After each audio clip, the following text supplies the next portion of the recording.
Bonsoir à toutes et à tous, bienvenue sur ce webinaire organisé par Bibouda. Ce soir, nous allons parler de politique, mais qu'est-ce que la bonne politique?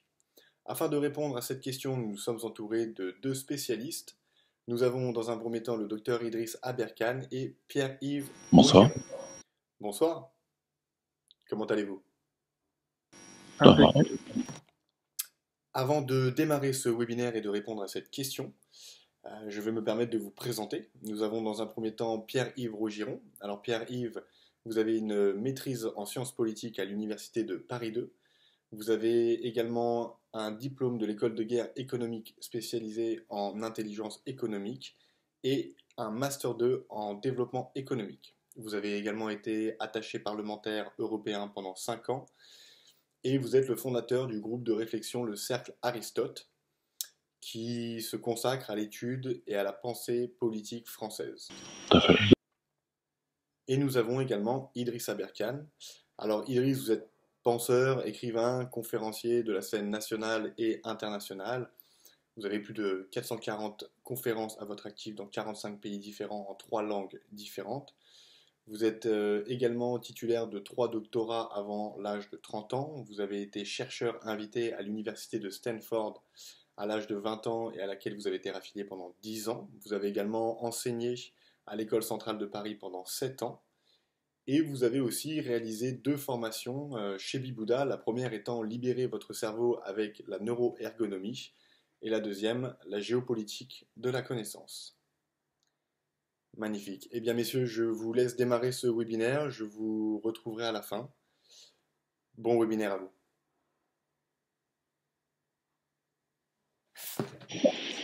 Alors, c'est vraiment un honneur pour moi d'être avec toi, Pierre-Yves, et on va se tutoyer pendant ce webinaire parce qu'il faut qu'on soit sincère vis-à-vis de nos relations de travail et du fait qu'on se connaît maintenant d'un certain nombre de mois et qu'on a beaucoup travaillé.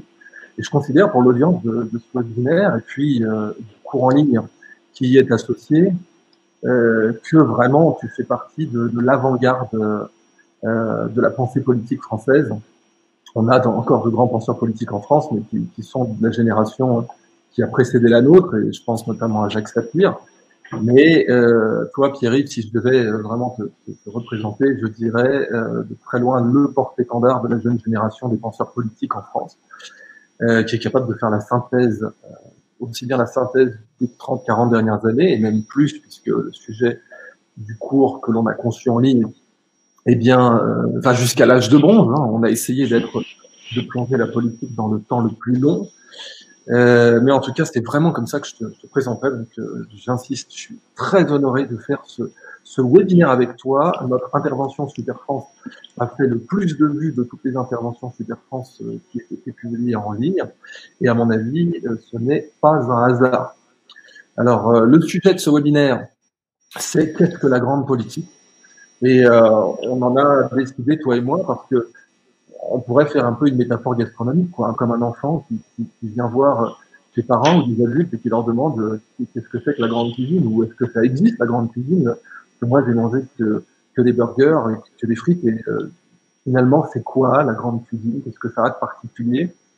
Et je pense qu'on peut vraiment attaquer la question de qu'est-ce que la bonne politique ou qu'est-ce que la grande politique de la même manière, en fait. Est-ce que tu en penses? Je suis assez d'accord avec toi parce que si tu... Déjà, je te remercie. Je suis extrêmement touché par ce que tu as dit, surtout que bon, je ne vais pas épiloguer sur l'immense estime dans laquelle je te porte. Non, mais tu vois, pour revenir à ce que tu disais, disons que ce qui fait que ta métaphore est d'autant plus efficace, bah disons que c'est l'état de la petite politique comme de la petite cuisine. C'est-à-dire plus nous sommes descendus bas, plus, dans les deux termes d'ailleurs, en termes d'effondrement culinaire et d'effondrement politique, plus la métaphore se vaut. Et aujourd'hui, euh, comme 90% de la jeune génération ne goûtera que très rarement de vrais plats, 90% de notre génération, et encore plus malheureusement pour la génération qui suivra, si les choses continuent en prolongement de courbe, disons, ne verront pas ce qu'est la grande politique, si tu veux, ou la verront depuis l'étranger, mais ne la verront pas in situ, tu vois. Ça, c'est une des grandes menaces, parce qu'en réalité, tout le monde pense que ce que nous voyons tous les jours est de la politique, pas du tout. Nous, en réalité, nous voyons la disparition du politique comme catégorie, ou du moins son effacement. Oui, si tu veux bien développer ça, en quoi cette disparition du politique comme catégorie, déjà, est en train de substituer ou même la mémoire, en fait, de toute grande politique? Alors, si tu veux, tu as pour moi 3 phénomènes. Tu as premièrement, si tu veux, l'hubris technicienne. Ça, si tu veux, aux scientifiques que tu es, ça va te parler. Si tu veux, le problème n'est pas le progrès technique. Je vais rendre un hommage appuyé à quelqu'un qui nous a quittés il n'y a pas longtemps, qui était Bernard Stiegler, qui avait ressuscité la notion de pharmacone. Bon, pharmacone, c'est pas une notion extrêmement compliquée, c'est une notion qui qui dit que il faut doser la technique comme on dose un médicament, parce que, comme disait la médecine de la Renaissance, tout est poison, rien n'est poison, tout est une question de dosage. Donc, si tu veux, nous sommes tombés dans une espèce de pamoison technique qui n'a rien à voir avec la pensée des Lumières que nous avons eue, parce que c'était l'homme qui devait contraindre la machine. Aujourd'hui, l'homme est une appendice de la machine. Donc, on n'attend plus du tout, si tu veux, de l'art politique, c'est-à-dire de cette facilité et cette œuvre tous les jours recommencer de faire vivre ensemble des hommes différents, quelque chose d'extrêmement compliqué, tu vois. Quand tu as déjà 3 personnes dans une pièce, tu as un ensemble complexe. Tu vois, aujourd'hui, même la structure de couple n'est plus évidente. Tu vois, couple, les deux. Les deux. Alors t'imagines faire vivre des millions de gens. Or, donc, aujourd'hui, et si tu veux, le politique, c'est né avec la prise de conscience que l'être humain n'était pas qu'un être déterminé. C'est un être apte à la liberté. Aujourd'hui, la machine nous donne le fantasme du retour à l'ère du dressage. Bon, pourquoi pas? C'est-à-dire, il y avait un titre du philosophe Sloterdijk qui était atroce, qui était Règle pour un parc humain, c'est-à-dire comment, grosso modo, on va parquer les bestiaux. Aujourd'hui, d'ailleurs, toute une pensée sur lequel je dois un peu gloser, si tu me permets, c'est que bien sûr, on est dans un contexte, pour nos auditrices et auditeurs, on est dans un contexte où Elon Musk, par exemple, dopé par le succès de Tesla en bourse, vient de relancer son projet Neuralink. Et quand tu disais l'homme est un appendice de la machine, c'est exactement ce qu'on est en train de voir. C'est-à-dire que donc le projet Neuralink d'Elon Musk, c'est l'idée que tous les humains devront porter des implants, tous cérébraux, pour, selon Musk, donc je savais que je soutiens Musk sur tout un tas de points, mais je l'exècre et m'oppose totalement frontalement à ce qu'il fait sur Neuralink. Je pense que c'est une erreur absolue. Je pense qu'il n'est pas conscient de ce qu'il fait, mais nommément ce que veut Musk, et il reste un contre-pouvoir important dans la Silicon Valley, c'est pour ça que je vais pas l'accabler, parce que face à Zuckerberg, il a été un contre-pouvoir très important face à Facebook, qu'il a violemment critiqué et qu'il a même amené à 2 doigts de la justice dans plusieurs situations. Mais Musk est convaincu, je pense qu'il est sincère, que l'homme est tellement dépassé par la machine que, en gros, on est battu. Et que si l'homme ne fusionne pas avec la machine, alors pour l'instant, il le vend comme la machine sera un appendice de l'homme. C'est là que je voulais en venir dans ton expression, qui arrive d'avoir dit l'homme de la machine, qu'on sait que le rapport de force entre une machine qui n'a pas d'émotion, qui n'a pas de sensation, qui n'a pas d'éthique, et qui est scalable, qui peut être produit en milliards d'exemplaires. L'iPhone s'est vendu à plusieurs milliards d'exemplaires. Donc dans cette giga-économie où on peut produire à des milliards d'exemplaires, si on dit que la machine va devenir un appendice de l'homme, en fait, on sait que le rapport de force est tel que c'est l'homme qui va devenir un appendice de la machine, à plus ou moins court terme. Surtout si on met là-dedans le transhumanisme et qu'on ajoute donc cette notion politique, comme tu disais, d'un parc d'humains. En fait, peut-être, et c'est une question qui va être récurrente dans notre webinaire, peut-être que si on n'observe plus que de la petite politique, c'est peut-être parce qu'il y a eu un renoncement total à l'idée de travailler ensemble. Et c'est pour ça que le cours qu'on a développé, que je considère vraiment comme le cours le plus avancé que j'ai jamais donné en ligne au passage en ce qui me concerne, parce que les réflexions de Pierre-Yves étaient vraiment de très haute voltige. Eh bien, ce cours, on l'a aussi conçu pour les acteurs de la société civile, les entrepreneurs, pères de famille, etc. Parce que il pose avant tout la question du vivre ensemble et qui est, pour être très pragmatique, la question du travailler ensemble, la question du décider ensemble. Et la question du travailler ensemble et du décider ensemble, elle se pose bien entendu sur le lieu de travail, qu'on soit fonctionnaire ou entrepreneur, qu'on soit dans le privé ou dans le public, et donc, comme tu l'as dit, dans la cellule familiale. C'est devenu même difficile d'avoir une famille au XXIe siècle. Et c'est là que développer une culture de la grande politique est le plus important. Et je termine ma glose. Parce que, si tu veux, tu vois ce que on dit, c'est par exemple ce projet délirant de Musk, parce que c'est un projet délirant. Il faut se rendre on se rend compte, tu vois, si tu veux, les penseurs de la technique disent oui, mais bon, l'homme a toujours eu des prothèses. Oui, mais la prothèse ne décidait pas. La prothèse, si tu veux, je peux le dire, moi, mon grand-père avait une prothèse tout à fait, disons, minimale, qui était une jambe de bois. Et donc, si tu veux, la prothèse est faite pour pallier un manque.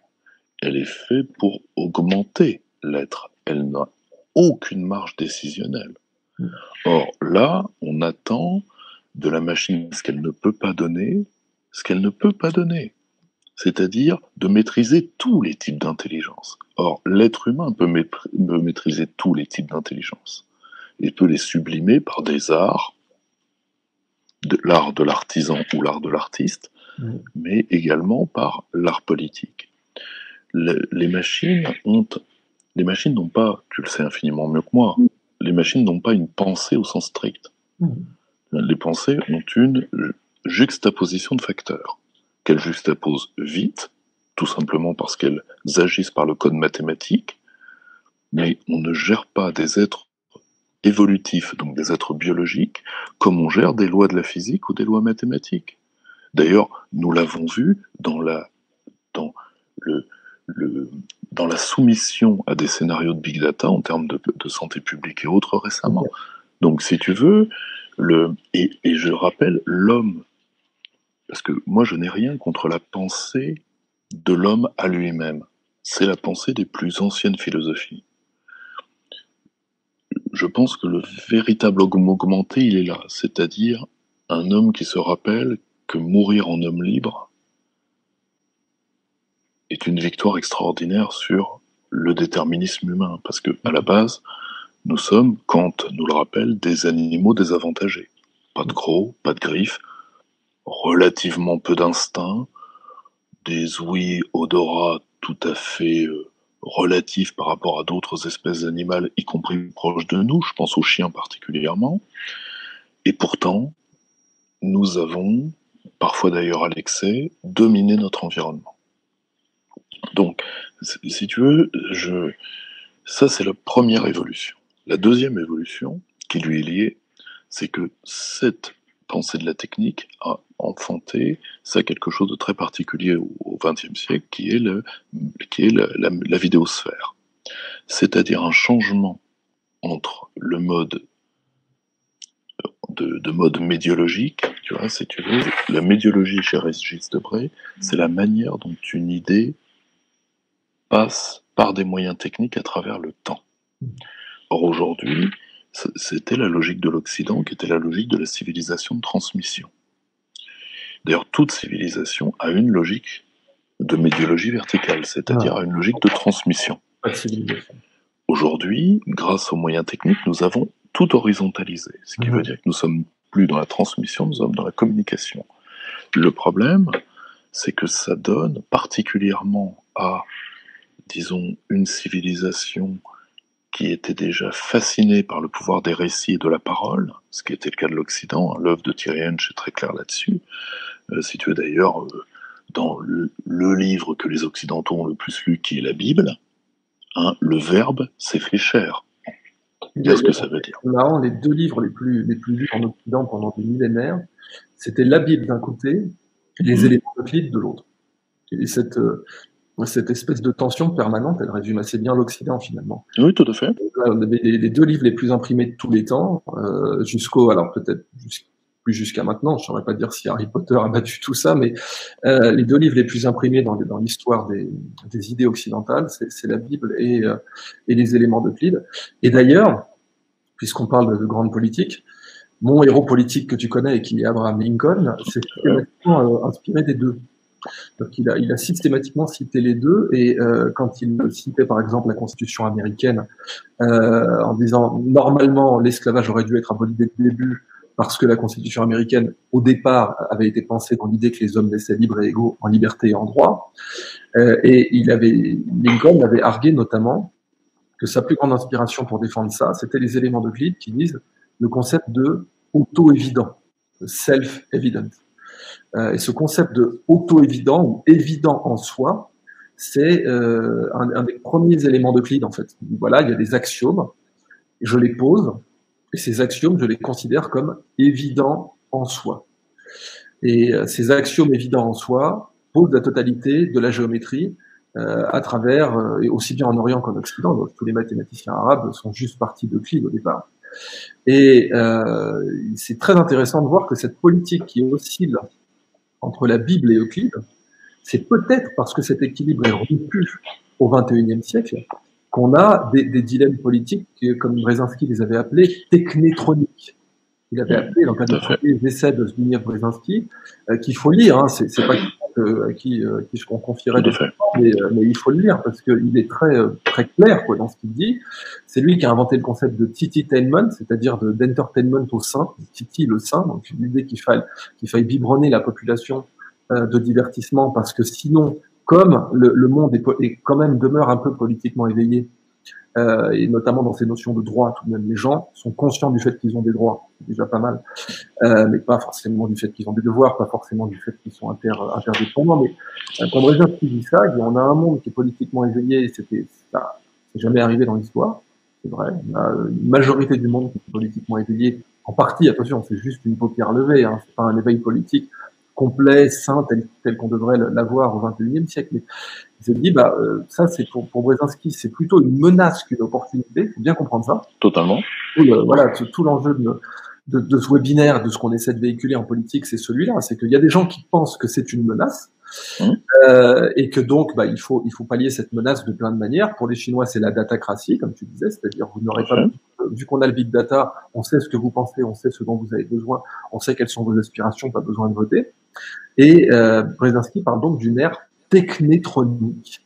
Et c'est peut-être cette tension permanente entre la transcendance, la Bible, biblos, ça veut quand même dire juste l'ouvrage lu, le livre, donc cette transcendance verticale où on transmet la civilisation. Les Romains, c'est ça qu'ils nous ont, et c'est le droit. Le droit romain germanique, encore celui le plus utilisé dans le monde, et il est beaucoup plus romain que germanique. Je ne sais même pas pourquoi on l'appelle germanique en réalité.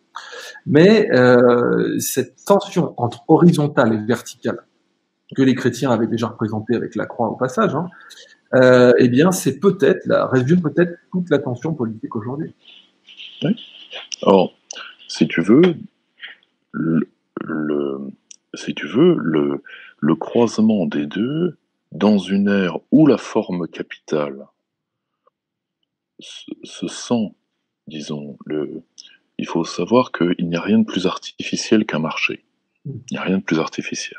Donc, les gens qui voient ça comme des faits de nature, je veux bien, mais je demande à voir la jungle qu'ils ont vue. Donc, il n'y a rien de plus artificiel qu'un marché. Aujourd'hui, l'ère du marché pense,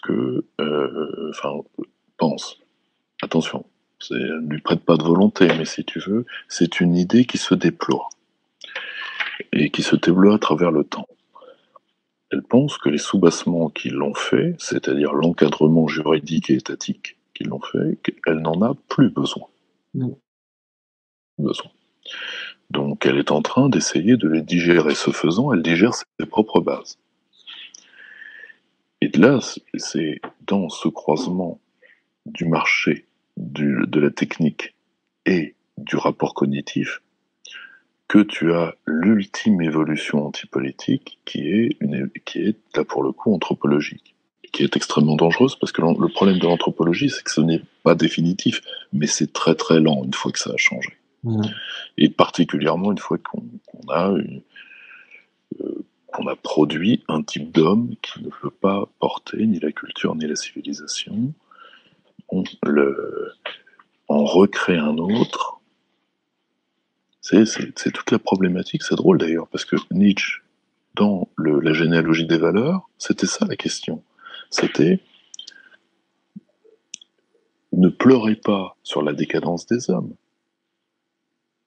Vous ne voyez que la dégénérescence des valeurs que vous avez adorées un jour et que vous n'avez plus respectées. Donc question, comment on donne de nouvelles valeurs, enfin, si tu veux, comment on donne une forme aux hommes qui leur permettent d'être grands, mais dans l'avenir. Parce que, si tu veux, ça ne se décide pas comme d'appuyer sur un bouton électrique. Or, aujourd'hui, la gouvernance, autrement dit l'antipolitique, parce que c'était à une époque on appelait ça l'antipolitique, gouvernance parce que ça fait joli, et parce que ça s'adapte à l'ère du management. D'ailleurs, ça peut être contrôlé. Gouvernance. À la base, c'est du contrôle. C'est pour ça qu'on parle de théorie du contrôle. Enfin, quand on regarde ce mélange, toujours cette espèce d'ADN à double brin qui est l'histoire mondiale entre mystique et technologie. Donc, on a dit d'un côté Bible et d'un côté, pour résumer, on n'est pas de la Bible, mais pour résumer entre Bible et éléments d'Euclide, dans les années 50, on a la théorie du contrôle, on a Norbert Wiener, les conséquences de nos travaux sur l'informatique pendant la Deuxième Guerre mondiale amènent... Toute la cybernétique. Ouais, toute la cybernétique, la première vague. Et c'est ça, théorie du contrôle, Kubernetes, contrôler, diriger, esclave. Robot, ça veut dire un travailleur, mais dans le sens esclave. Rabota, ça veut dire le travail. Et c'est vrai qu'on commence à voir ça, cette gouvernance parce que là, on survole un peu les concepts, mais pour donner des cas précis, cette idée que la gouvernance commence à prendre le pas sur la politique, elle est très présente dans la guerre du Vietnam. Beaucoup de décisions de la guerre du Vietnam quand Kennedy amène McNamara. Donc McNamara, tu peux nous rappeler d'ailleurs qui c'est rapidement pour notre auditoire. Alors, Robert McNamara était, si tu veux, était l'un des hommes politiques américains principaux de la période. Il a été, entre autres, l'un des partisans, puis il a beaucoup regretté de la guerre du Vietnam. Il a été l'un des architectes de l'opération Rolling Thunder, donc tonnerre roulant. Il faut se rappeler que le petit Nord-Vietnam, qui est un pays de taille modeste, mais avec un très grand peuple, a pris sur son territoire plus de bombes que la totalité de l'Europe occidentale pendant la Seconde Guerre mondiale. Ouais. Ce qui n'est pas rien pour un objectif stratégique ridicule, vu que les villes ont été, et les unités de production ont été épargnées pour deux raisons. Premièrement, parce que l'Union soviétique avait dit qu'elle soutiendrait son allié si c'était le cas, et donc pour éviter l'escalade. Et deuxièmement, parce que le génie du Viet Cong est d'avoir tout enterré. Donc pour justement pallier les bombardements. Résultat, on a la plus grande armée du monde à agonie sous les bombes, un pays pour tuer des paysans et des buffles d'eau, et pour réduire des rizières. Et ça, on a ça de la gouvernance, puisque McNamara, donc je crois, je sais plus, il venait de Ford, hein, je crois. Je crois qu'il venait de Ford. Ford ou McDonnell Douglas? Un des deux, mais je pense. Un des deux, ouais. C'est Ford ou General Motors. Enfin, ou General Motors. C'était une de ces grosses boîtes, oui. Tout à fait. C'était un manager et c'est lui, à mon avis, c'est lui un des tournants historiques du passage de la politique à la gouvernance. C'est-à-dire qu'il parle de big data déjà. Lui, il dit, il faut des data, donc donnez-moi les data du combien il y a de bitcoins, puis on va être systématique. On va prendre des gros ordinateurs IBM, ce qu'il a fait. Et on va dire, voilà, c'est simple, bombe, parce que on va mettre plus de bombes dans la zone que pendant la Deuxième Guerre mondiale en Europe. Ça va forcément régler le problème, parce que mathématiquement, quand on réduit tous les paramètres, seulement ça, c'est ça, les conséquences de la gouvernance, d'ailleurs, c'est, par rapport à la politique, c'est de tout réduire à au moins de dimensions possibles. Donc, si possible, à une dimension. En fait. Si on pouvait tout réduire Totalement. à une dimension, ça serait l'idéal. Et on projette tout sur une dimension. Combien de bombes on a face à combien ils sont en face. Et ça nous donne. Et ça, c'est, à mon avis, historiquement, hein, dans les temps modernes, un des premiers tournants de la politique à la gouvernance. Si tu veux, je suis assez d'accord parce que si tu veux, et c'est ça qui est terrible, c'est que l'ère des totalitarismes, les totalitarismes, si tu veux, la notion de totalitarisme n'a de réalité que si tu la penses comme, en réalité, non une pathologie de la politique, mais une pathologie de la pensée. Tu peux avoir des scientifiques totalitaires. Oui. Je rappelle que les organismes, par exemple islamistes, recrutent avant tout dans les facultés de médecine et d'ingénierie. Je rappelle que des mouvements radicaux, je pense avec tout le respect que je dois à cet homme et que je dois au fait qu'il gouverne son pays, je pense à certaines bases extrémisées du Parti nationaliste hindou qui ne sont que des ingénieurs en informatique pour la plupart. Exactement. Donc si tu veux, tu peux, en réalité, le totalitarisme est la forme pathologique de la notion d'utopie. Elle n'a rien de strictement politique. Tu peux avoir, nous avons vu dans la crise du coronavirus des scientifiques totalitaires, des Savonarola du double aveugle, des fondamentalistes de la méthodologie, des salafistes du concept.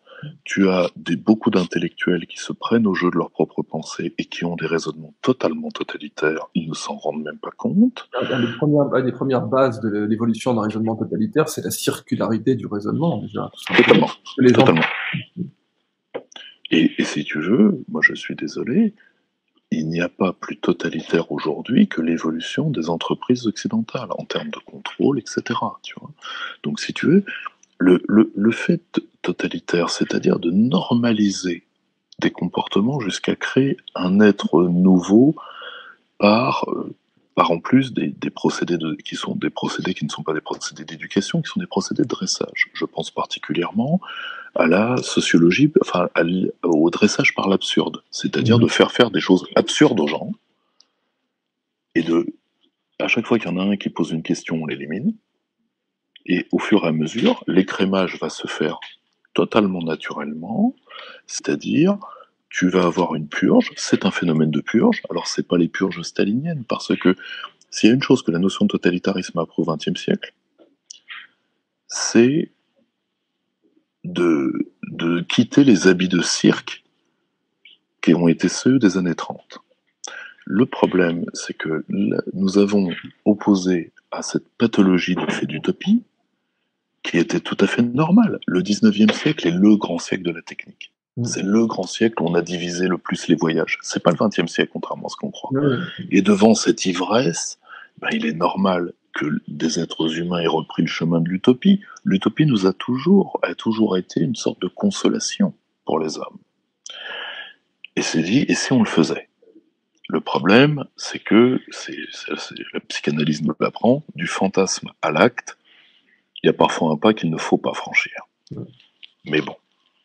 Or, si tu veux, nous avons opposé à ça un anti-totalitarisme délavé qui nous a châtrés politiquement, qui dit non, il faut quitter les pivots politiques de la pensée, parce que la politique conduit à la contrainte, ce qui, excuse-moi, est quand même, c'est plus qu'un raccourci, c'est une faille spatio-temporelle. Bon. Et bien sûr, la contrainte conduit au goulag. Là encore, on va quand même un peu vite en besogne. Parce qu'on n'a pas voulu comprendre l'unicité du phénomène nazi, analyser le fascisme tel qu'il était et analyser les soviétismes et les communismes tels qu'ils ont été. On peut là aussi gloser, si tu me permets, c'est-à-dire d'abord le mot fascisme, on le prononce souvent fascisme, je crois qu'on devrait le prononcer fascisme, mais en tout cas, fascisme.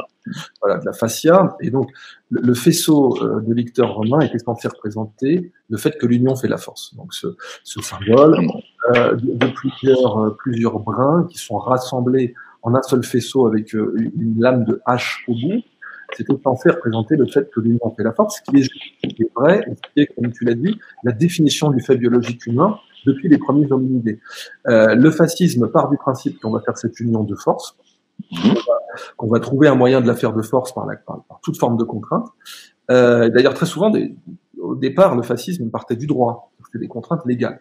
Et après, il y a eu la violence, mais c'est assez marrant de voir l'utilisation du droit comme instrument de pouvoir. Et puis, évidemment, la grande politique, pour commencer à répondre à la problématique de notre séminaire, la grande politique, c'est justement quand le faisceau se forme tout seul, quand l'union se forme tout seul. Et il y a toujours une tension entre, au départ, des unions volontaires, comme la Ligue de Délos, qui venait quand même d'une peur, et puis dans laquelle rapidement Athènes a pris le dessus, et qui est devenue une ligue de moins en moins volontaire. Mais je voulais revenir à ce que tu disais aussi, parce que il y a beaucoup de gens qui diront, on parle de totalitarisme aujourd'hui, c'est quand même, pardonnez-moi, c'est abusé parce que nous, les anciens, on a vécu le vrai totalitarisme. Vous pouvez pas dire que Google et Facebook, etc. Et c'est assez étrange parce que ce que tu dis, selon moi, est totalement justifié dans l'actualité. Là, tout de suite, je lisais les infos ce matin, on avait le patron de Palantir qui accusait les GAFAM d'être extrêmes et d'être de plus en plus totalitaire. Il y a une culture comme ça où on contraint les gens de façon subtile et on est en train de former l'individu le long de ce que Foucault avait appelé le biopouvoir, l'utilisation des leviers d'ordre biologique pour remodeler l'identité des gens et pour avoir un pouvoir sur eux. Mais Claude Lévi-Strauss l'avait compris, à mon avis, avant Foucault. Et quand on a Palantir, qui c'est déjà? C'est une société qui bosse avec l'armée américaine pour essayer de prédire le comportement des gens. C'est une société dont le rêve est de faire comme Minority Report, donc de pouvoir faire des arrestations préventives avant même que la personne ait prémédité son crime, qu'on puisse l'arrêter. Et Palantir l'a clairement admis. Le nom Palantir même vient de ces pierres de vision dans Tolkien qui permettent à Saruman, le magicien blanc traître et collabo, pour simplifier, parce que c'est vraiment ça que ça représente, de voir au loin et d'espionner toute la Terre du Milieu. Et donc Palantir, qui est une société en soi très controversée, et on pourrait penser qu'ils n'ont pas de leçons de morale à donner, est en train de donner des leçons de morale. Elle est d'ailleurs dirigée par un philosophe, il faut le savoir, le président directeur général de Palantir est un docteur en philosophie, et elle est en train de donner des leçons de morale à Google, à Facebook et à Apple sur exactement ce que tu disais, c'est-à-dire que la capacité à contraindre les gens, et notamment dans leur définition biologique, on voit qu'aujourd'hui, des sociétés comme Google ou LinkedIn, qui maintenant appartient à Microsoft, offrent par exemple à leurs cadres de congeler leurs ovules. Quand elles entrent chez eux, elles disent voilà, si vous voulez vous concentrer sur votre carrière au-delà de 35 ans, nous, ce qu'on vous propose, c'est que vous allez pouvoir congeler vos ovules chez nous. Mais c'est une tentative désespérée de garder leurs employés, puisque comme tu le disais, ce management par l'absurde a une conséquence qui est tout de suite mesurable matériellement dans les sociétés de Silicon Valley, qui est un énorme taux de ce qu'on appelle le turnover. On dit en français, ça doit être l'attrition. Les gens restent, ouais, c'est un taux d'attrition. Les gens restent autour de 2 ans. Et quand on essaie de les former, quand on leur donne tout de même des salaires élevés, des avantages en nature élevés, c'est vrai que d'un point de vue syndical, les avantages qu'ont les employés de Google sont énormes, mais en même temps, ils restent pas. C'est un fait. Et on le voit tous les jours, ils restent pas. Alors chez Apple, c'est autre chose, c'est la culture du secret qui les opprime, mais au final, ils restent pas. Ils ont beau avoir tous ces avantages matériels, ils ne restent pas, et du coup, les sociétés rivalisent de biopouvoir pour essayer de les garder. Donc, pour moi, je voulais faire cette glose parce qu'elle illustre parfaitement dans l'actualité ce que tu détaillais d'un point de vue aussi bien philosophique que de pensée politique. Parce que, si tu veux, on a pris le problème à l'envers. Si tu veux, moi, j'appartiens à une famille qui a été très marquée par la répression du pan-germanisme, que nous, notre famille était déportée. Si tu veux, il est évident que l'Occident devait s'interroger sur les camps. C'est évident. Comment le peuple qu'on a vendu, plus qu'il n'est, comme le plus cultivé d'Europe, a-t-il pu faire ça? Le problème, c'est que nous avons pris le problème à l'envers, nous avons mis en accusation la quasi-totalité de la culture occidentale, ça a donné d'ailleurs si tu veux, des débordements intellectuels. Ça se voit chez Popper, dans la société ouverte et ses ennemis. C'est-à-dire que maintenant, tout le monde c'est un ennemi de la société ouverte, alors qu'en fait, il fallait, je pense, prendre ce que les grands totalitaires ont voulu faire et que, pour moi, l'archétype, c'est quand même le national-socialisme allemand, qui est très au-dessus et totalement différent. Oui, qui a poussé à l'extrême des choses qui avaient été... bon, on avait eu des débuts de bannissement avec les camps de concentration des bourgs pendant la guerre des bourgs, Totalement. pendant la révolte des boxeurs, le typing, etc. Mais l'industrialisation de ces méthodes de contrôle des populations, pour l'instant, a été maximisée effectivement dans le camp germanique. Or, si tu veux, au lieu, je pense qu'il fallait prendre les nazis au mot. On le sait par, entre autres, les recherches de Chaputto aujourd'hui, qui, pour parcellaires qu'elles soient, ont apporté certaines choses. Tu vois, les 3 penseurs que la philosophie nazie, ou du moins la chose que les nazis ont appelée leur philosophie, entendaient combattre, étaient dans l'ordre. Entends bien.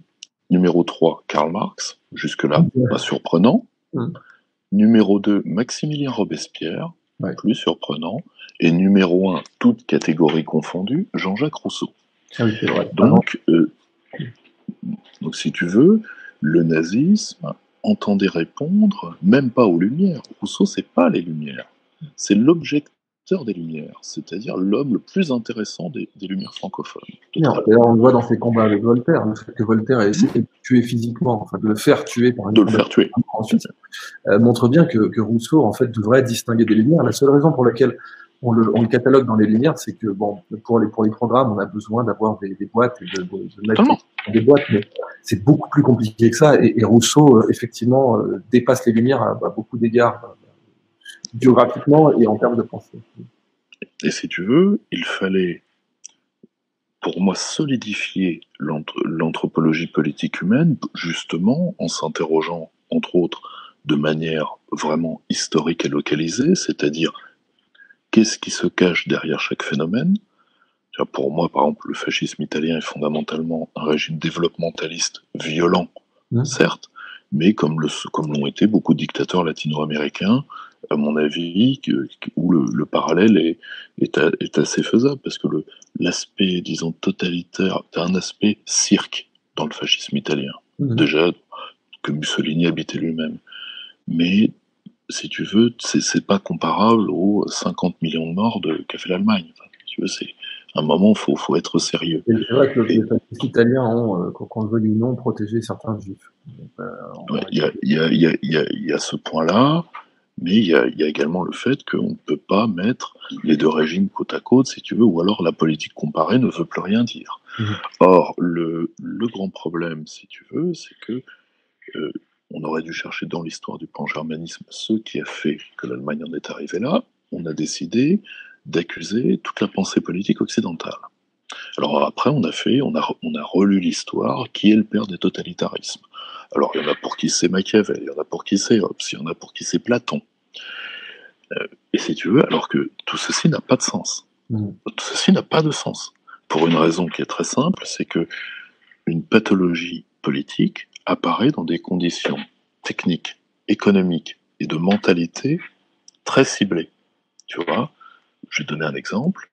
Là, pour le coup, ce n'est pas une pathologie, mais c'est le capitalisme. Les Chinois avaient, et Rome sur sa fin. Ces 2 grandes civilisations avaient les moyens de faire naître le capitalisme bien avant. Elles ne l'ont pas fait pour des raisons de mentalité. Tu vois. Et donc, si tu veux, le totalitarisme ne pouvait pas naître, si tu veux, sauf à partir d'une époque donnée, avec cet alignement de planètes, si tu veux, des mentalités, de la technique et de la forme capitale. Tu vois. Or, le gros souci, c'est que on s'est dit non, le politique c'est plus pour nous, regardez ce qu'on en a fait. Erreur totale. Parce que en plus, on a rejoint les vœux des totalitaires. Parce que dans le nazisme, tout comme dans une part de la théorie léniniste, le but est justement que le politique disparaisse comme catégorie. À la fin, pour être remplacé par la classe dans un cas, par la race dans l'autre. Or, le grand problème, c'est que depuis les années 70, l'Occident s'est dit, bon, le politique, c'est plus pour nous. On ne va plus essayer de grandir les hommes, parce que ça emporterait de la contrainte, ce qui n'est pas nécessaire. Tu vois, il n'y a pas de rapport que, tu vois, si tu veux, les systèmes, je ne sais pas, enfin, le système d'éducation qui a généralisé la Troisième République, mais qui était déjà garanti par les rois de France, du moins en partie, si tu veux, ne s'est pas fait à coup de schlag. Tu vois, si tu veux, tu peux grandir les hommes sans nécessairement... tu dois... toute éducation a un minimum de contraintes, d'accord. Mais si tu veux, on n'a pas mis les gens dans des camps sous la Troisième République. Il faut arrêter de raconter des... Enfin, si tu veux, tout ceci est délirant. Donc le problème, c'est que l'Occident s'est dit, on arrête de penser. La pensée, c'est dangereux. Donc on va utiliser des automates. En stratégie, ça a été l'atrophie du bombardement stratégique, c'est-à-dire il y a un problème, un B-52. Ça, c'est encore Robert McNamara qui l'a inventé. Ça c'est la logique McNamara. C'est-à-dire, il n'y a pas de problème qu'un bombardement massif ne peut résoudre. Bon. Donc, résultat, la guerre devient un objet technique alors que la guerre est un objet politique. Donc, l'Amérique a foiré toutes ses guerres, et c'est normal. Souligné dans ce webinaire, parce qu'on n'a pas de stabilo, je peux pas le mettre, mais là, il faut juste que je le répète. La guerre est un objet politique, c'est ultima ratio regum, le dernier argument des rois, comme Louis XIV ne pouvait écrire sur ses canons. La guerre est un objet politique, Clausewitz a dit la guerre est la continuation de la politique par d'autres moyens, tout à fait exact, mais elle est devenue un objet technique. Ça résume tellement bien les guerres du XXIe siècle, tellement bien. Et c'est pour ça qu'on les a perdues. Parce que si tu veux, écraser quelqu'un qui n'a pas de chasse ni de dessert efficace avec un bombardement massif, oui, le problème c'est que tu gagneras jamais la paix au sol. Regarde les guerres de l'Occident depuis 40 ans. Bon. C'est ça. Ratage. Bon, donc si tu as un moment, on s'est dit on va gérer les populations grâce au big data. On ne fait plus rien, etc. Bon. Un homme en vaut un autre, résultat, on n'a pas vu arriver les phénomènes identitaires, les phénomènes de repli. On s'est dit, pourquoi? Parce qu'on était dans la pensée mathématique. Un vaut un. La dictature du QI aussi, et on avait donc Stéphane Molineux, qui s'était fait reprendre violemment par Nassim Nicolas Taleb. Stéphane Molineux avait dit, si on avait su quel était le QI moyen de l'Irak, on aurait tout de suite compris qu'on ne pouvait pas établir, alors, pardonnez ce mot grandiloquent, qu'on ne pouvait pas établir une république jeffersonienne. Je ne sais même pas ce que ça veut dire, une république jeffersonienne, je ne sais pas où c'est défini.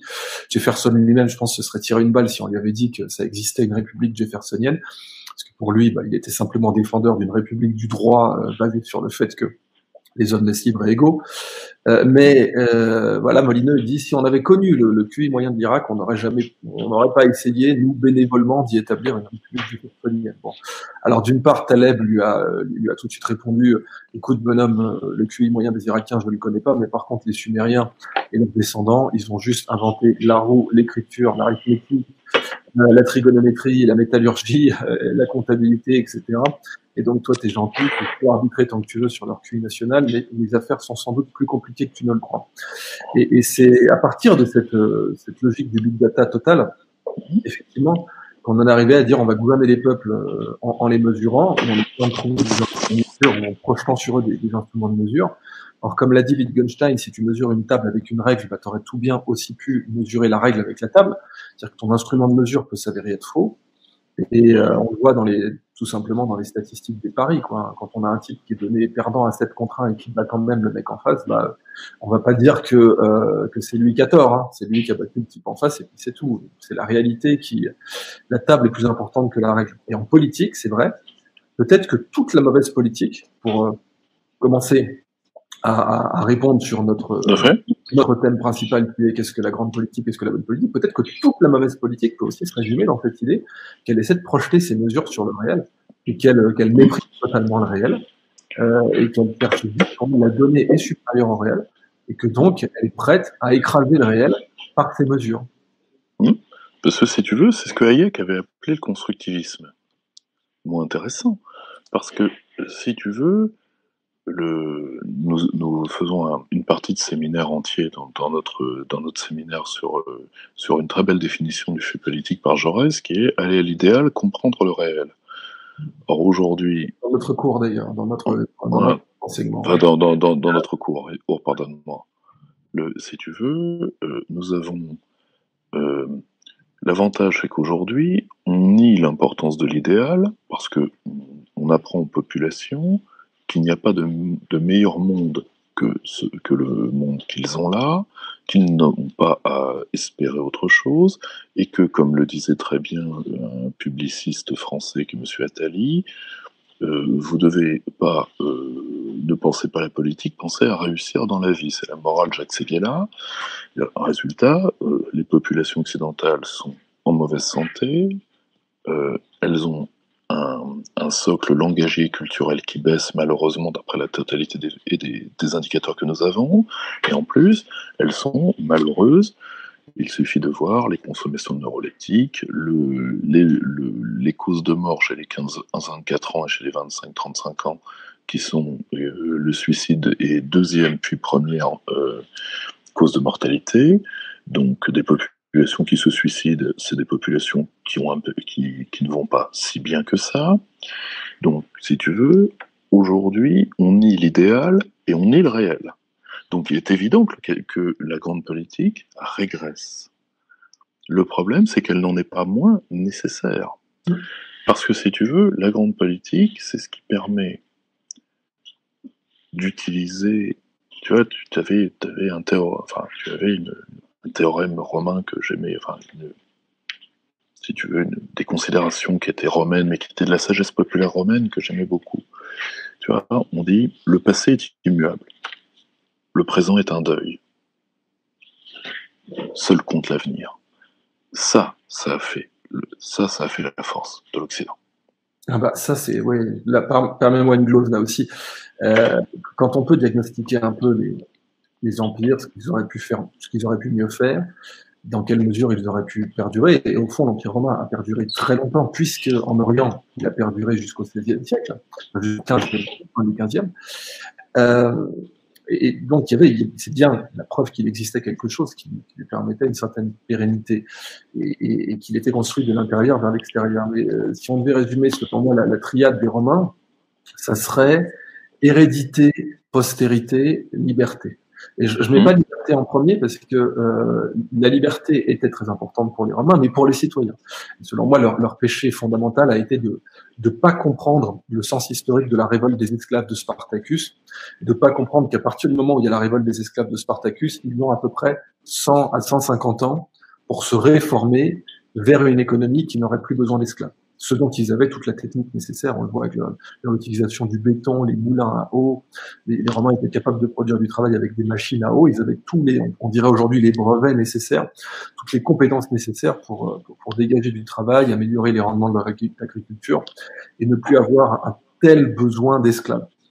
Mais selon moi, c'est vraiment leur seule grande erreur, même si bien sûr ils ont eu toujours une oscillation entre des empereurs qui mettaient leur ego au service de Rome, comme Trajan, comme Vespasien, comme Jules César, comme Auguste, comme Adrien, etc., les grands empereurs, enfin, César n'était pas empereur, mais les grands leaders de Rome, et des chefs qui mettaient Rome au service de leur ego, comme Néron, comme Héliogabale, comme Caracalla, sans doute comme Commode, etc. Et c'est sans doute cette tension-là entre des chefs qui mettent le projet au service de leur ego ou la civilisation au service de leur ego et des chefs qui mettent leur ego au service de la civilisation, qui est une des maladies récurrentes des civilisations. Mais Rome, en tout cas, était obsédé par la postérité. C'était une des choses les plus essentielles pour eux. Et est-ce que, selon toi, Pierre-Yves, c'est pas aussi parce que on n'est plus du tout obsédé par la postérité qu'on a glissé dans la malpolitique, comme on dirait le malbouffe? Bah, si tu veux, anthropologiquement, on a fait ce rôle, l'homme n'est grand que devant la mort. Atroce. Parce que si tu veux, on dit l'homme a une particularité éthologique, il a conscience de la mort. Mais tout animal qui va à sa mort le sait. Il suffit d'assister à l'agonie d'assister à l'agonie d'un animal qu'on aime Et là, c'est pas de lui prêter un comportement humain. Il y a des signes cliniques que l'animal panique. Donc il sait qu'il va mourir. La seule chose, c'est que l'homme, lui, peut, comme tous les animaux, lutter contre la mort par le passage de ses gènes, par la reproduction biologique, mais, mais que l'homme a décidé de marquer l'espace pour seulement l'instinct de territoire, il a l'instinct de temporalité. Ouais, c'est-à-dire... marquer l'espace, ou les pyramides, ou la colonne Trajane, les grands monuments romains, résume exactement ça. Je me permets de matérialiser. Bien sûr. Excellent que tu développes, parce que on est en webinaire et on veut vraiment que ce soit transmissible rapidement. Et marquer l'espace pour marquer le temps, c'est exactement ça, la culture, la monumentalité, les principes fondateurs qui donnent une verticalité aux civilisations, les pyramides, les temples grecs, l'acropole qui est toujours là, c'est marquer le territoire pour l'acropole, ça veut dire ça, hein. C'est le plus haut lieu de la ville, mais c'est aussi le plus haut lieu culturel et spirituel d'Athènes. Et c'est acropolis dans le temps, et l'acro, donc vraiment qui est au-dessus, quoi, hein, c'est ça que ça veut dire en grec. Et bien l'acropole, c'est ce qui est au-dessus aussi bien dans le temps que dans l'espace. Et c'est valable pour la colonne Trajane aussi, qui a donné la colonne Vendôme pour la France, qui était donc la colonne de Napoléon. Je trouve ça très juste, ce terme de marquer l'espace pour marquer le temps. Parce que, si tu veux, parce qu'il fallait conjurer la mort. Tu vois, on a fait la philosophie pour ça, on a fait les religions pour ça. Tu vois, c'est... Alors, à la fin des fins, on se dit, bon, la mort gagne. À titre individuel, oui, mais pas à titre collectif. Or, aujourd'hui, si tu veux, on a oublié la notion de postérité, et d'un côté, on me dit, oui, mais tout ça, ça sent la naphtaline, tu vois, c'est de la poussière. Moi, je trouve ça extraordinairement progressiste de penser que la vie d'un homme peut résonner dans l'éternité. Et que si on doit être à quatre pattes devant notre finitude, ça veut dire qu'on est des êtres déterminés. Donc, ce qui veut dire quand même qu'on croyait plus, l'humanisme romain croyait plus en l'homme que nous. Ce qui est tragique, et désolé. On croyait plus en l'homme que nous, alors qu'il tuait, alors qu'il y avait les combats de gladiateurs, etc. Alors que la notion de l'habeas corpus n'était pas encore, même si les Romains ont été des précurseurs de l'habeas corpus, donc pour le webinaire, l'habeas corpus, ce produit juridique majeur dans lequel on ne peut pas être détenu sans connaître notre chef d'accusation. On n'est pas né avec, hein, c'est dans l'histoire, les civilisations ne l'ont pas posé comme base immédiatement, mais les Romains avaient été des précurseurs de l'habeas corpus dans l'idée de la présomption d'innocence. Ça, c'est une des avancées romaines, même si je crois qu'elle vient des Étrusques au départ, qui étaient, à mon avis, encore plus avancées que les Romains d'un point de vue philosophique et culturel, notamment dans l'égalité des femmes, puisque les femmes étrusques étaient totalement égales des hommes. Mais cette notion de présomption d'innocence, les Romains l'ont tout de même apporté, donc cette idée, cette assertion, que ce postulat, mais qui est démontrable, quoi, historiquement, dans lequel tu dis les Romains, au final, si on les compare à notre état de croyance en l'homme aujourd'hui, qui est très mauvaise, on le voit avec le transhumanisme. Non, il faut que l'homme fusionne avec la machine, comme on l'a dit avec Neuralink.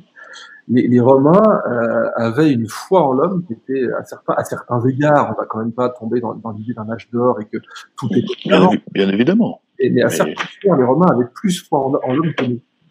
Ah, si tu veux, ce qui est très drôle,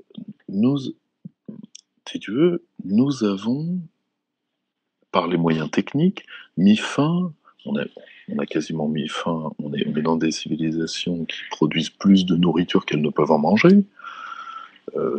Nous avons vaincu une part des grands virus qui ont décimé l'espèce.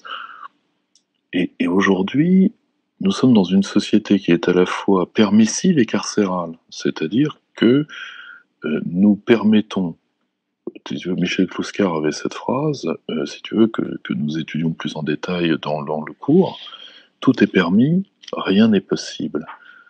C'est très étonnant. Enfin, si tu veux, c'est très étonnant. Or, aujourd'hui, nous avons toutes les institutions de transmission, l'État, l'école, etc., sont en crise, parce que ce sont des institutions qui défendent intrinsèquement une vision de l'âme. Or, on refuse d'avoir une vision de l'âme, toujours au nom de cette castration que l'ère des totalitarismes nous a laissée. Donc on refuse de penser l'homme, de penser son avenir, et donc, tu sais, quand tu ne crois plus à quelque chose de grand, le problème, comme disait Chesterton pour la fin de la religion chrétienne, le problème, c'est pas que tu ne crois que tu crois en rien, c'est qu'après tu crois en n'importe quoi. Le transhumanisme, c'est ça. On a arrêté de croire en l'homme, et le problème, c'est que si tu arrêtes de croire en l'homme, malheureusement, tu es toujours face à la même question, c'est-à-dire, je vais mourir.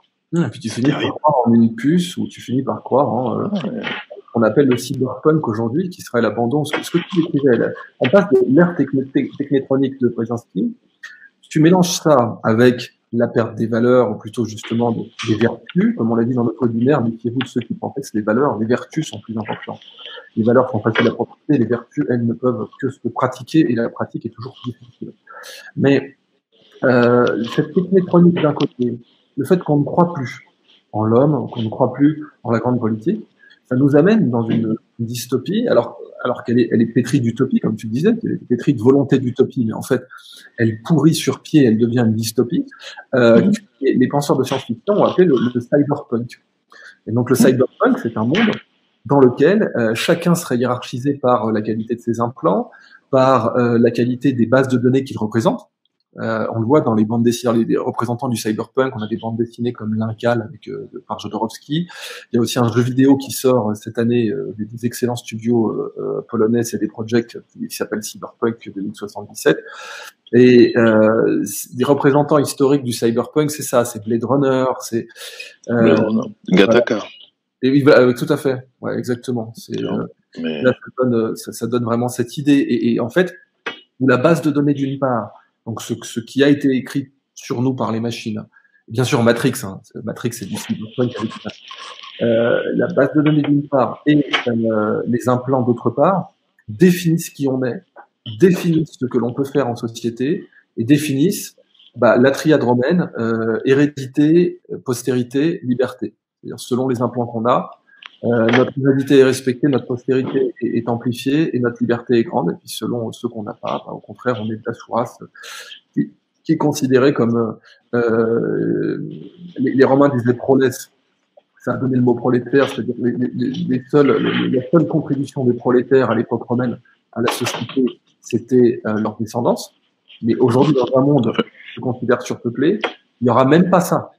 C'est-à-dire que vous ne serez pas prolète, vous serez stérilisé ou en tout cas découragé culturellement d'avoir une descendance et votre raison d'être sera inexistante. Tu vois, et moi, si tu veux, ce qui me choque dans cette pensée-là, parce que premièrement, c'est une pensée pour laquelle la décadence est vraiment une prophétie autoréalisatrice.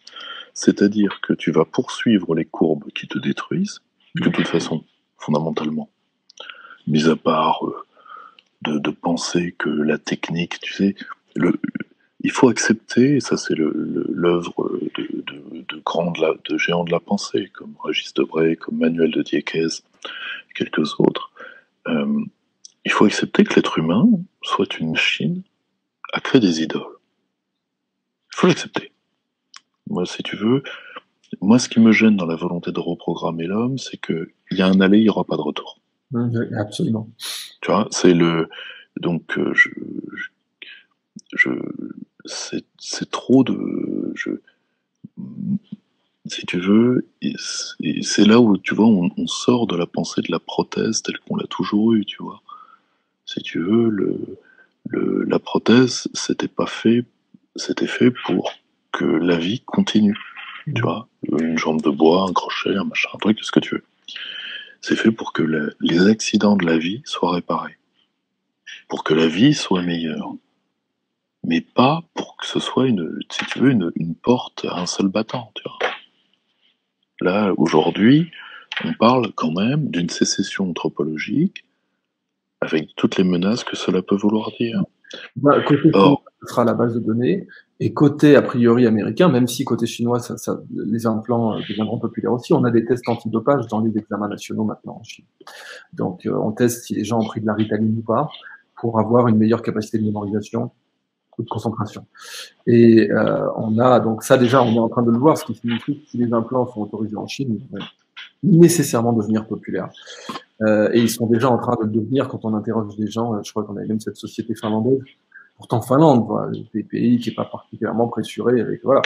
Eh bien, où des gens avaient accepté d'avoir un implant subcutané en mettant juste le smoothie au kiwi tous les jours en arrivant au bureau. C'est très cool, j'aime bien les smoothies au kiwi, c'est très bon, mais je ne lâcherai pas mes libertés et ma capacité d'avoir une puce sous la peau pour ça.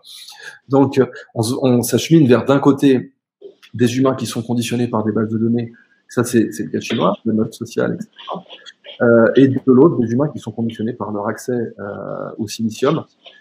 Et ça, c'est ce que Musk veut faire avec Neuralink, même si ses intentions sont prétendument autres. La conséquentialité de ces actes, selon moi, va être celle-ci. Alors, il faut maintenant, dans les 30 minutes qui nous restent, évidemment, conclure. Comment dire, pas conclure. Faire la synthèse de ce qu'on a dit. On a parlé du noir. Même si on a maintenu une pulsation permanente entre lumière et obscurité, on a cité quand même des... Mais non, voilà. La grande gastronomie politique, la grande politique, par opposition à la malbouffe, la bonne politique, la grande politique, en quoi elle peut illuminer notre époque? Est-ce qu'on peut convoquer, dans ces 30 minutes, les âmes de grands penseurs, de grands chefs politiques, pour illuminer notre époque et définir, comme on l'avait fait dans notre conférence ce qu'il faudrait faire à la France, à l'Europe, au monde, aujourd'hui, à la lumière de ces météores de la grande politique, que nous, bien sûr, on détaille et on développe dans notre cours 20 méditations politiques. Bien sûr. Si tu veux, si on part du micro pour aller vers le macro, si tu veux bien. La chose la plus essentielle, c'est de recréer pour nous, et chaque peuple doit le faire lui-même, pas de substitution culturelle. Si tu veux, une grande vision de l'homme. Or, aujourd'hui, et ça, je parle sous ton contrôle, il y a quand même 3 grandes voies. Premièrement, si tu veux, revenir à un idéal de vie bonne à titre individuel, c'est-à-dire sortir les gens de la maladie et surtout de la vie toxique. Le modus vivendi est un point politique essentiel. Bon, si tu veux, enfin, aujourd'hui, nous avons fait une partie de notre système économique sur l'empoisonnement psychique et physiologique d'une ligne de notre population. Absolument. Si tu veux, je ne suis pas... Il y a une chose que je sais, je ne vois pas une civilisation qui l'ait fait au point où nous l'avons fait.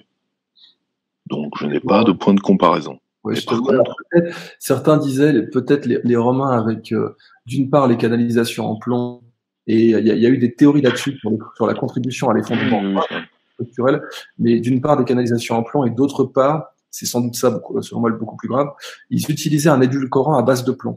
Vers l'effondrement de l'Empire romain, les Romains se sont mis l'Empire romain d'Occident, et c'est par hasard parce que l'Empire romain d'Orient avait accès à des structures édulcorants, et donc les Romains ont conçu un édulcorant qui était à base de plomb, et ont commencé à vers le 3e siècle, 4e siècle. Mais bon, ça serait le seul exemple que je verrais, honnêtement. Parce que si tu veux, déjà premièrement tu as ça. Deuxièmement, comme nous avons si tu veux, de redonner à l'homme un sentiment d'autonomie. Ça, si tu veux, c'est-à-dire par un système éducatif adapté, c'est-à-dire d'essayer d'éveiller les grandes qualités humaines et de donner ce goût des qualités humaines. C'est-à-dire reprendre le projet de Condorcet, sans la croyance naïve au progressisme, qui a été une erreur, certainement, mais bon, des erreurs, si tu veux. Une civilisation, c'est des tâtonnements et des erreurs. Donc, exactement, c'est ça le problème, c'est que parmi les grands écueils de la pensée, c'est de croire son système de pensée infaillible, et de ne pas vouloir le mettre à jour dans l'essai-erreur concret. Et donc l'essai-erreur, c'est souvent des gens qui meurent, c'est souvent des gens qui donnent leur vie pour le progrès. Et beaucoup de systèmes de pensée sont partis en vrille précisément parce qu'ils refusaient d'apprendre de leurs erreurs. Et si tu veux, une fois que tu arrives à avoir, disons, là, le vrai homme augmenté, c'est-à-dire quelqu'un qui a suffisamment de force d'hominisation en lui-même pour non plus être maître et possesseur de la nature à la Descartes, tu vois, tu vas voir ce que tu vas voir, mais disons d'être justement un être qui est en pleine conscience de lui-même et du réel et qui essaye, si tu veux, d'insuffler un changement parce qu'il, disons, il est plus fidèle à sa vocation d'homme. Parce qu'aujourd'hui, on a perdu la vocation d'homme. Donc, résultat, on a des êtres faibles. Or, aujourd'hui, il y a des tas de vertus à récupérer, la force, l'honneur. Ouais, On a été une civilisation de l'honneur, quand même, hein. Excuse-moi. parce que les Romains l'étaient. Parce que la D'ailleurs, le mot test venait vraiment de testicule au départ. Bon, ça, c'est un des grands défauts de la société romaine, c'est qu'elle était beaucoup trop patriarcale et qu'elle n'a pas laissé justement ce Macron, contrairement aux Étrusques, encore une fois. Mais tester, bah voilà, les Romains, quand ils témoignaient ou quand ils, c'était sur les testicules. Et c'est parce que c'était l'honneur, la postérité, les ancêtres. Donc, ce lien entre l'hérédité et la postérité qui était permanent dans la société romaine et qui permettait même de faire des contrats et de témoigner et de jurer. Ça donne vraiment une idée que nous, on a effectivement perdu. Tu vois, donc si tu veux, tu avais un très très beau roman sorti il y a 2 ans sur la résistance, ça s'appelait La nostalgie de l'honneur. Et si tu veux, et c'est pas uniquement à titre idéaliste qu'on pense ça, c'est que si tu veux, d'avoir ce type de vertu permet de redonner à des gens une colonne vertébrale spirituelle qui, à titre individuel, leur manque et qui fait naître des pathologies dans la vie quotidienne. Qui empoisonne les familles, qui empoisonne le couple, qui empoisonne, si tu veux, on est quand même le premier consommateur d'anxiolytiques per capita, donc on va pas me dire que la France va bien. Et si tu veux, ça c'est le premier point, c'est-à-dire de reprendre l'idéal que je qualifierais pas l'idéal d'émancipation, mais entends-moi bien, c'est-à-dire à la fois de création et d'auto-limitation. C'est-à-dire, tu vois, tu vois, je m'émancipe comme un sale gamin, comme malheureusement le gauchisme culturel l'a enfanté. Pierre-André Taguieff, dans l'Émancipation promise, a fait cette généalogie-là. Tu vois, à partir de ce moment-là, tu peux influer sur les structures humaines. La première, c'est l'entreprise. Parce que l'entreprise est malade. Oui. Absolument malade. C'est une entité qui ne réfléchit quasiment plus sur elle-même depuis 1960. Moi, je fais ma thèse, tu le sais, sur la participation, donc sur la grande réforme de l'entreprise. Donc, dans les années 60, il fallait changer l'entreprise à tout prix, parce que ça n'avait pas changé depuis le 19e siècle. Et dans les années 80, cloc, on ferme les portes, on va chercher les théories des anciens SS sur le management, et pas uniquement des anciens SS d'ailleurs, de l'art des organisateurs, on a mixé les deux, c'est-à-dire Burnham qui est le patron James Burnham qui était le patron du parti trotskiste américain, et Eun qui était Waffen-SS, si tu veux. Tu vois, légumes pourris, viande avariée, bon appétit. Et si tu veux, résultat, nous avons des salariés qui sont de plus en plus formés, de plus en plus éduqués et avec des jobs de plus en plus merdiques, avec un sentiment d'inutilité au sein de la structure sociale qui est catastrophique, qui se retournent contre leur entreprise parce que l'entreprise se retourne contre eux. Autrement dit, une structure qui est dysfonctionnelle à chaque étage. Tu vois, c'est-à-dire qu'à un moment, on imagine, on pense, si tu veux, que chacun complote contre l'autre sphère sociale pour s'en débarrasser. Je ne dis pas qu'ils le font, je dis que ça apparaît. Donc si tu veux, tu peux penser un nouveau type de rapport à la sociologie du travail, parce que le travail, historiquement, dans la vie des individus, sur 2 siècles, baisse en quantité. Il augmente peut-être en pression mentale, mais il baisse en quantité. Donc si tu veux, il n'est pas interdit de penser que nous devrons avoir des liens sociaux autres que le travail à l'avenir, ou du moins qui soutiendrait le lien social principal, qui est le lien social de travail. À ce moment-là, tu peux entrer dans la pensée de la société. Et là, si tu veux, Danton est avec toi, de l'audace, encore de l'audace. Moi, qu'on ne me dise pas que l'aventure est finie. On a des tas de choses à penser.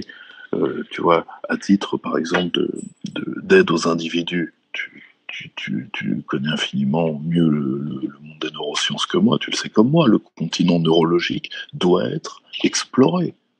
On n'est qu'au début, tu vois, on n'est qu'au début. J'ai dit explorer, j'ai pas dit changer, j'ai pas dit machin, j'ai dit explorer.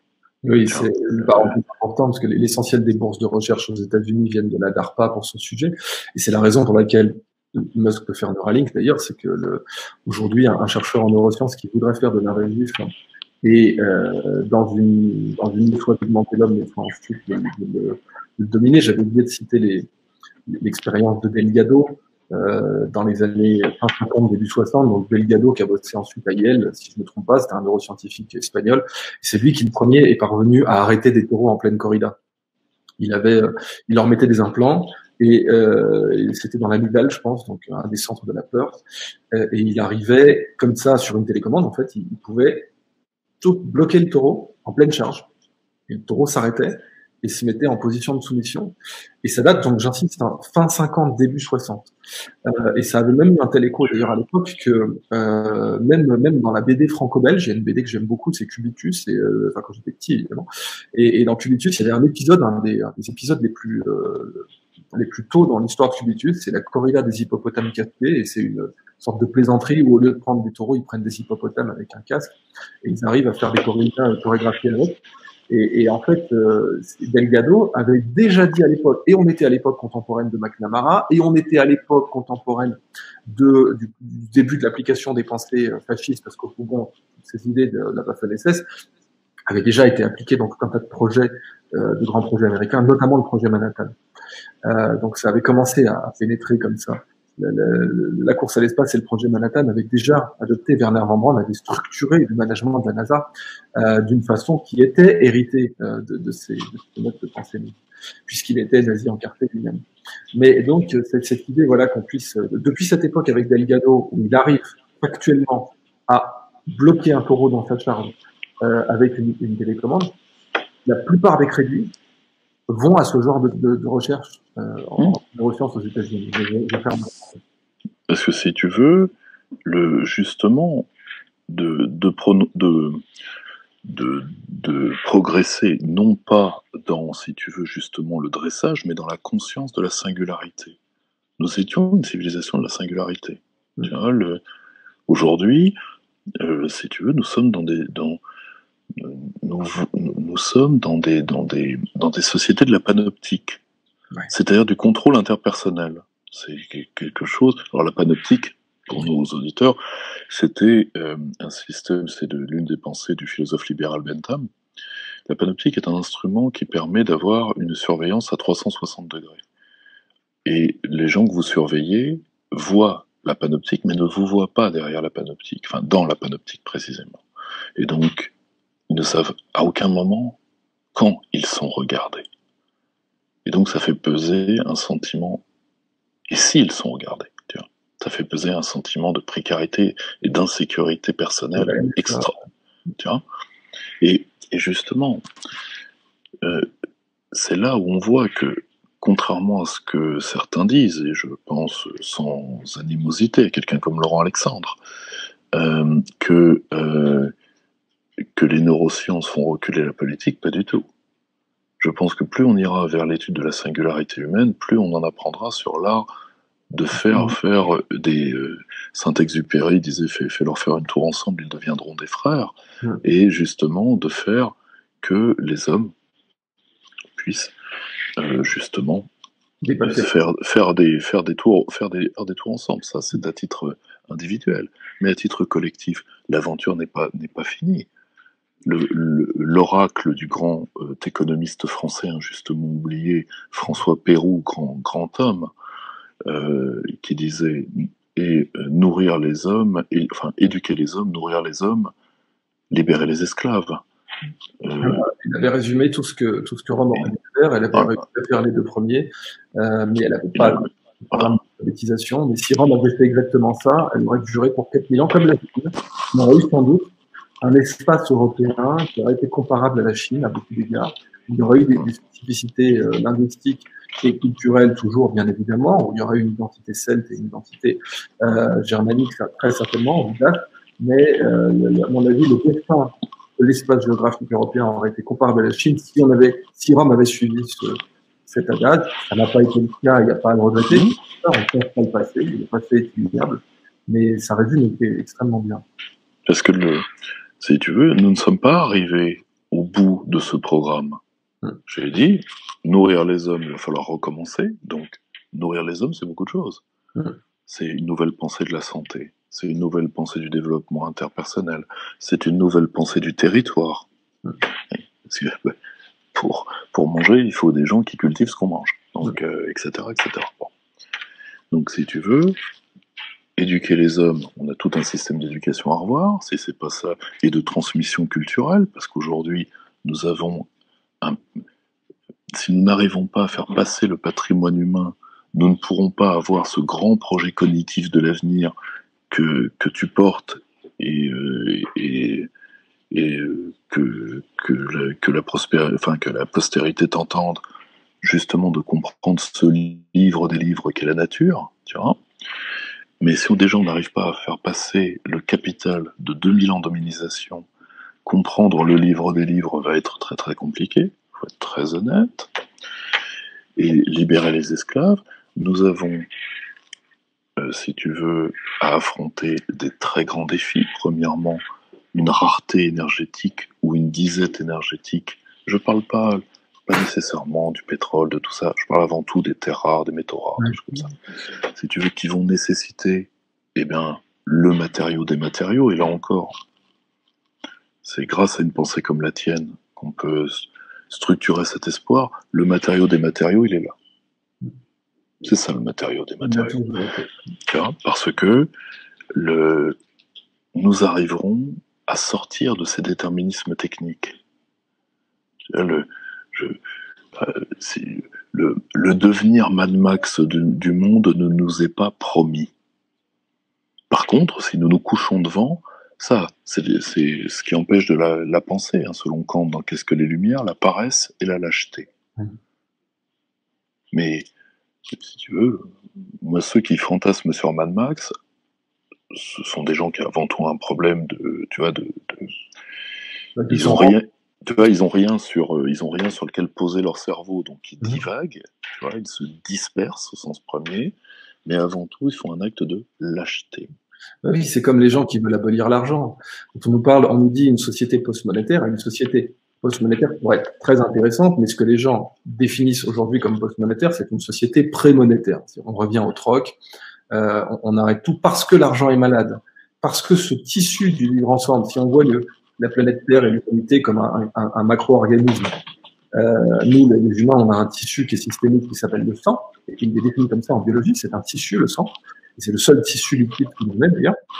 Eh bien, on a, même qu'on peut avoir une leucémie, qu'on peut avoir des maladies du sang, on a une maladie de l'argent aujourd'hui dans le monde, comme d'ailleurs l'Empire romain l'avait, et du coup, on a des gens qui disent, c'est la même réflexion intellectuelle que ce que tu viens de définir, Mad Max, ils disent, puisqu'il y a une maladie du sang, faisons une société sans sang. Voilà, il y aura plus d'échanges, il y aura plus d'échanges, il y aura que du troc, etc. Ça, c'est effectivement une reddition intellectuelle. Et c'est pour ça que, comme tu disais, Kant définissait vraiment la lâcheté comme un des pires ennemis de la pensée.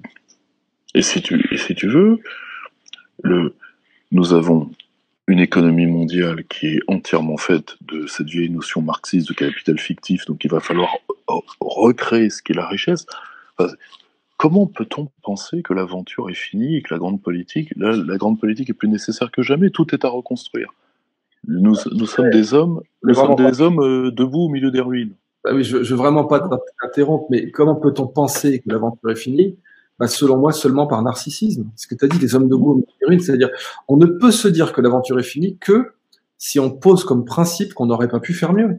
et que on est parfait et qu'on a fait tout ce qu'il fallait et que toute la responsabilité de la situation vient d'une sorte de conjoncture qui est inflexible et que nous on a fait c'est comme l'ingénieur narcissique se dit si j'y arrive pas c'est physiquement impossible.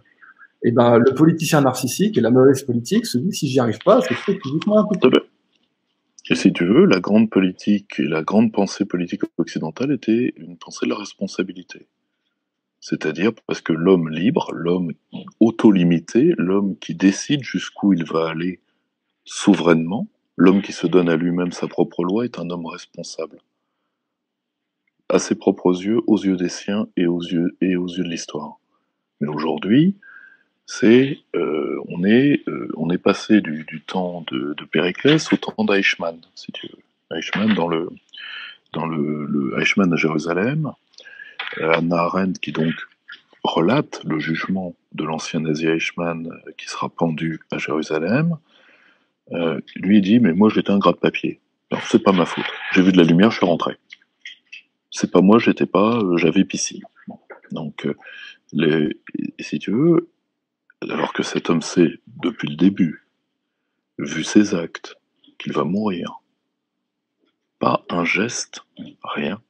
Et tout ça par quoi? Par si tu veux, cette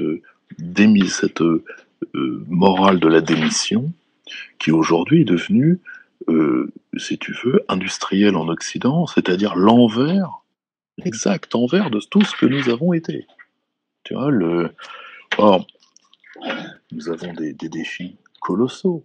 On va devoir gérer la démographie de nos frères africains, et donc gérer tout le développement encore de l'Afrique. Nous allons devoir gérer... Double pression, quoi. Démographie d'un côté, diversification, baisse des rendements agricoles en Afrique, absolument. Alors qu'on a des solutions. On a des solutions. On a des solutions. On va devoir gérer la révolution du 4e âge, c'est-à-dire que l'humanité va prendre un coup de vieux. Tu vois, et là, si tu veux, ça veut dire, est-ce que l'humanité va régresser à l'état de bête? C'est-à-dire, est-ce qu'on va euthanasier les vieux dans les EHPAD? Pendant la crise du Covid, tu vois, il n'y a pas de problème qu'une bonne piqûre ne saurait résoudre. Là encore, c'est pas moi, c'est le Redemsivir, pas moi. Donc, donc si tu veux,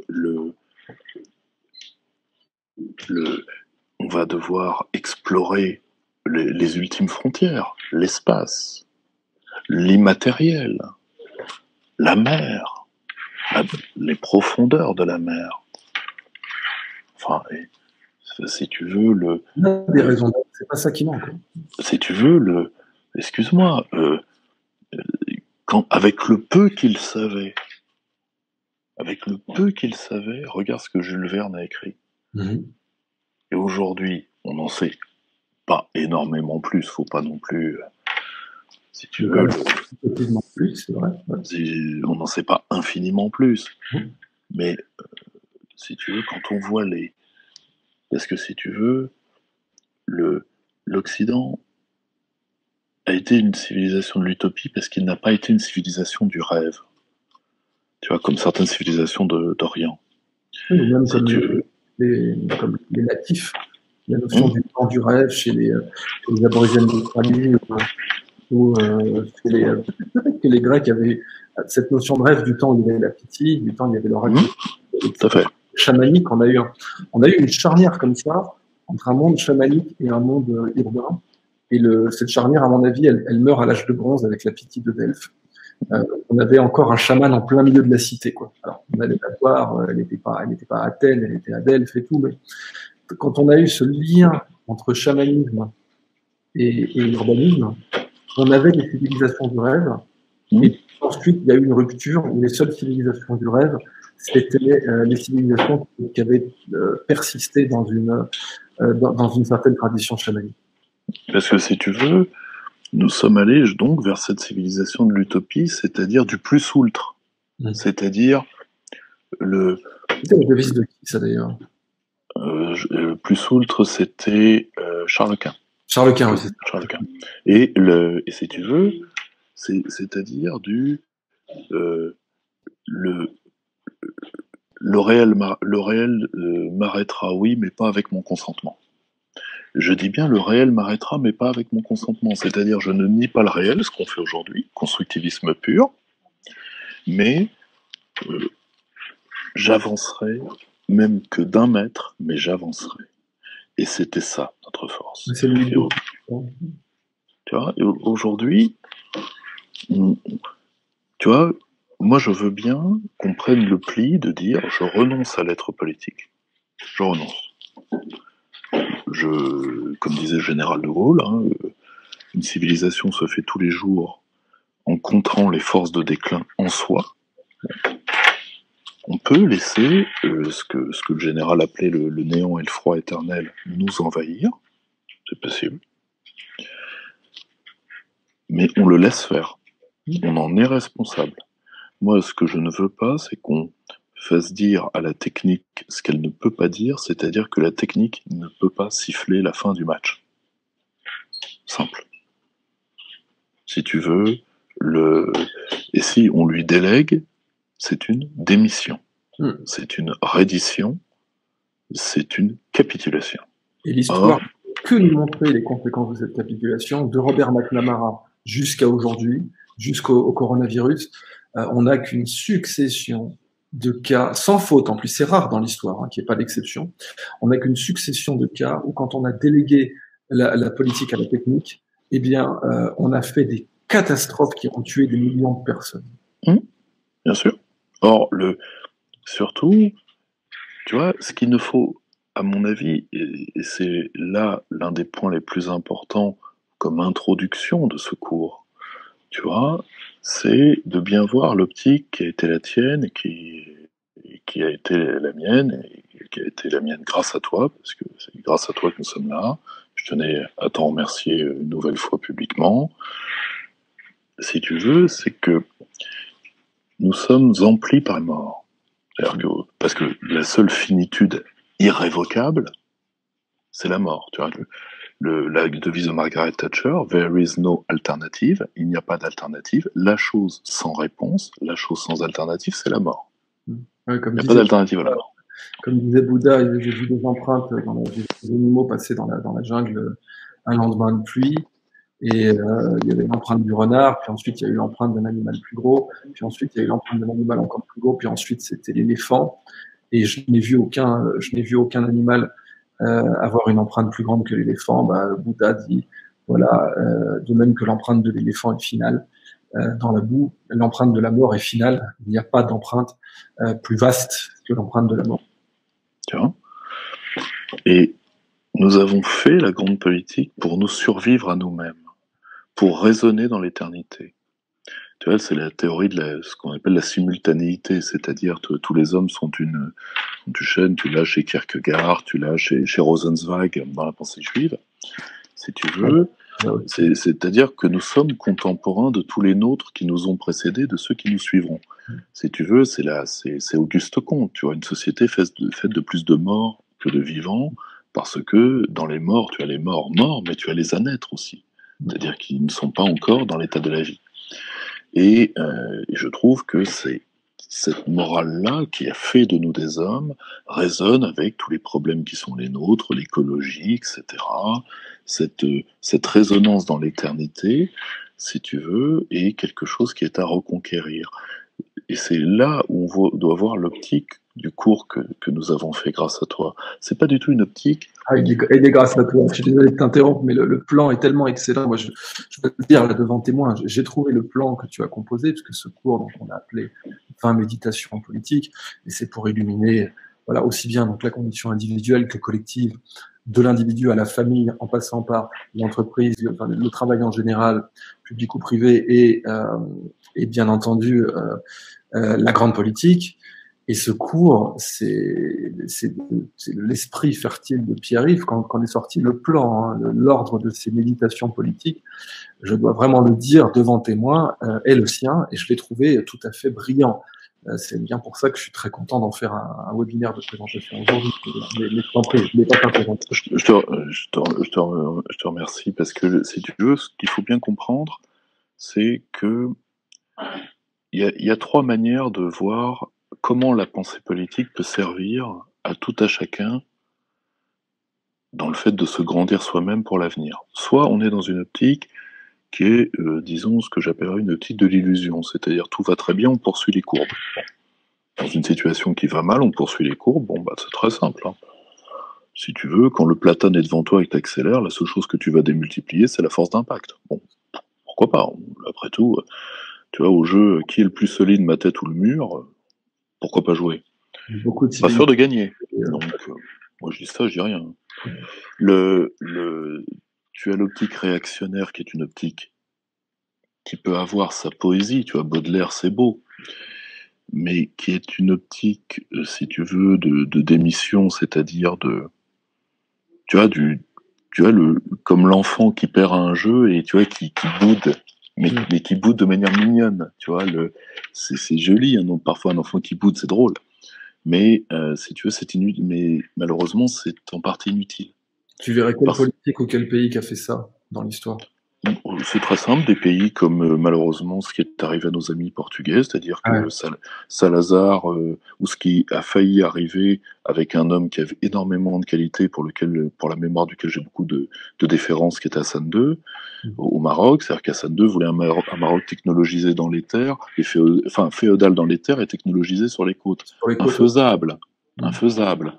Salazar, c'est quelqu'un qui pensait que glacer le Portugal pour lui éviter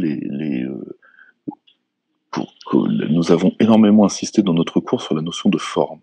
Il a voulu glacer la forme portugaise à la fin du 19e siècle, quasiment, ou au début du 20e siècle. Et ben, résultat, le Portugal, aussitôt la révolution des œillets faits, est devenu un pays d'émigration massive. Parce que, si tu veux, et qui aujourd'hui a du mal à faire une modernité portugaise, c'est-à-dire modelée par lui-même, de sa forme à lui, à sa ressemblance. Et qui donc est administrée par des technocrates à Bruxelles. Tu vois, C'est en fait, ça a rendu ultra vulnérable à la technocratie. C'est tout à fait à gloser sur ce que tu dis. Et puis, ce que tu as dit au Maroc, c'est tellement vrai. Je n'ai jamais vu une analyse aussi excellente parce que oui, Hassan II voulait un Maroc technologique sur la côte et féodal dans les terres, et son fils a amorcé un mouvement tout à fait inverse, notamment en créant cette université Mohamed VI Polytechnique, qui porte son nom d'ailleurs, et qui est la meilleure polytechnique, la meilleure université du Maroc. J'ai eu la chance d'y travailler, de travailler pour elle précisément, et elle est dans les terres. Et il l'a faite au milieu des mines de phosphate, qui était pourtant la partie la plus féodale du Maroc, quoi. Donc c'est très juste ce diagnostic. Mais pardon, je t'en prie, continue. Parce que si tu veux, cette optique réactionnaire. Après, il faudra qu'on Et après, mais tu vois, pour bien que les gens comprennent, cette optique réactionnaire, si tu veux, n'est pas la nôtre parce qu'elle est un renoncement au changement de forme.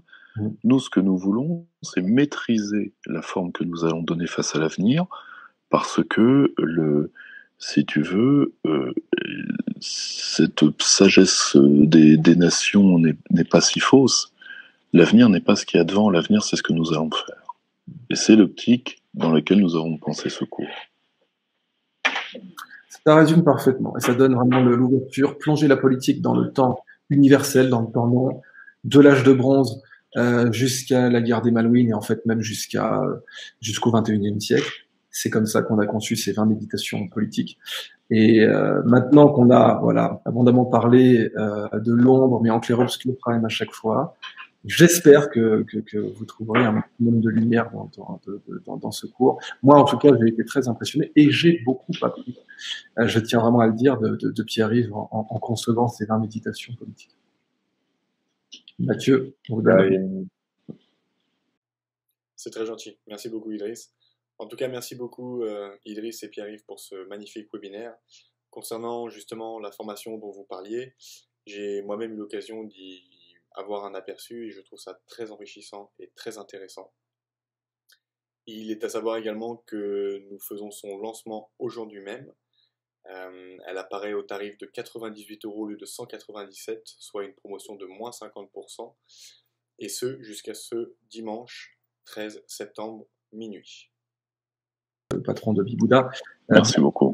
il y aura des réductions pour les chômeurs et pour les demandeurs d'emploi et pour les étudiants. Sachant que je crois que vous l'avez dit au début, mais cette formation est bel et bien accessible du coup à tout public.